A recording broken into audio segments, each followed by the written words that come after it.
जब भारत शासन अधिनियम से 80% संविधान लिया गया, भाग 2 नागरिकता को ब्रिटेन से लिया गया, मूल अधिकार भाग 3 को अमेरिका से लिया गया, नीति निर्देशक तत्व भाग 4 आयरलैंड से लिया गया, तो अंबेडकर साहब को जनक क्यों कहा जाता है? ये बमनी का क्वेश्चन है।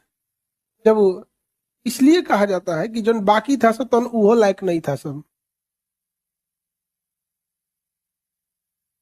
ये बात भी आपको पता करने के लिए पूरी दुनिया में कहा कौन सा संविधान लिखा गया है ये भी पता होना चाहिए। उस समय ना इंटरनेट था ना गूगल था, दम दे सर्च कर लीजिएगा। आज ही हम आपसे पूछते हैं, आज भारत में किसी से पूछिए कि आप अंबेडकर साहब पे आरोप लगा सकते हैं कि उन्होंने संविधान को मूल अधिकार अमेरिका से प्रेरित है, वहां से लेके आए। इसके लिए जरूरी है वो अमेरिका का संविधान पढ़े होंगे, और इसके लिए भी नहीं है कि वो केवल अमेरिका का पढ़े होंगे, 10-20 देशों का संविधान पढ़े होंगे और उसमें उनको सबसे बेस्ट अमेरिका का लगा होगा तो अमेरिका से लाए हैं। और इतना ही नहीं, जो अमेरिका का ठीक था वो अमेरिका से लाए थे। आर्टिकल 14 को देखिए, विधि के समक्ष समानता, ब्रिटेन से भी लेके आएंगे नहीं लाए।